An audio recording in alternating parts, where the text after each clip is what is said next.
চোর বা ডাকাত যেই আসেন না কেন এই আলমারি ভেঙে ফেলবেন না, কারণ ভিতরে আমি শুধু জামা কাপড় কি করতেছো?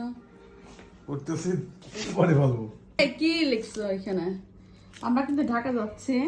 কি লিখছো এখানে? লিখছো? হ্যাঁ, লেখা আমি করবো। এই যে আঠা দিয়ে আটকা দেবো। কি লিখলা? লেখছি হলো তোমার, চোর বা ডাকাত যেই আসেন না কেন, চোর বা ডাকাত যেই আসেন না কেন এই আলমারি ভেঙে ফেলবেন না, কারণ ভিতরে আমি শুধু জামা কাপড় আর অন্য কিছু রেখেছি, কিন্তু আলমারিটা দয়া করে ভাঙবেন না, খোলা রেখেছি। আলমারি তালা দেওয়া নাই, আসলে তালা দিয়ে রাখবো না। আর নতুন আলমারিটা কেনা হয়েছে এবং যে এখনো এই আলমারিটা নতুন কিনেছি, এখনো টাকা পরিশোধ হয়নি। হ্যাঁ, তাই দয়া করে আলমারিটা না ভেঙে। আচ্ছা, এই আলমারিটা নতুন কিনছি তো আমরা ঢাকাতে যাচ্ছি। আসলে যে দেশের অবস্থা, আমার দেবরের বাসায় তো তারা ছিল না, ঢাকা গেছে আর দরজা ভাঙছে, তো আমরা ঢাকাতে যাচ্ছি। তাই এই যে এই আলমারির জন্য এই উপলক্ষে সেটা লিখে রেখে গেছি যে আলমারির মধ্যে তেমন কিছু নাই, আলমারি আমি খোলাই রাখতেছি।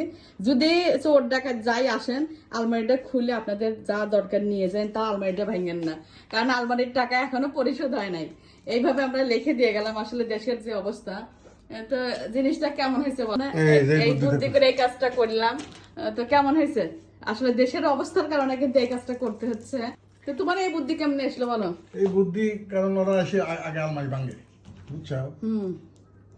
দরজা ভেঙে রেখে গেছে। আমার দেবরের বাসায় দরজাটা ভাঙছে, এমন ভাবে ভাঙছে, না হলে 7-8 হাজার টাকা খরচ হবে দরজা ঠিক করে। আলমারিটা কিনে নিয়ে আইছি, আলমারির টাকাই পরিশোধ হয় নাই। সত্যি কথা বলতে আলমারির টাকা এখনো পরিশোধ হয় নাই। তো এই জন্য আমরা এইভাবে লিখে থুয়ে গেলাম যে আলমারি খোলা, আমি তালা দেবো না, অমনি রাখবো। না, বুদ্ধি তো ভালোই, খুব সুন্দর হয়েছে, কারণ আলমারিটা ভাঙলে একদম আমার ক্ষতি হয়ে যাবে। আলমারির টাকাই পরিশোধ, এখন 2-3 হাজার টাকা সে পাবে। তো এই জন্য হচ্ছে আমি এই বুদ্ধি করে আমরা এই লিখে গেলাম যে এই দেখেন, যে আলমারি কিন্তু খোলা থাকবে, কেউ তালা খোলা, কেউ যদি আসেন তাহলে তালাটা খোলার দরকার নেই। আলমারিটা খুলে আপনাদের প্রয়োজনীয় কিছু যদি মনে করেন যে নেওয়ার মতন আছে, তাহলে নিয়ে যান। তাও যেন আমার আলমারিটা ভাঙেন না।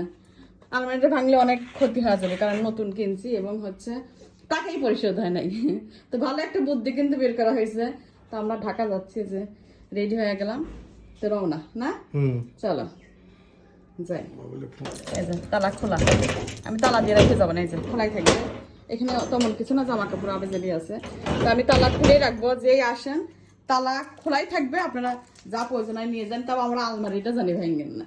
তো কেমন উদ্যোগটা কেমন হয়েছে সবাই একটু কমেন্ট করবেন।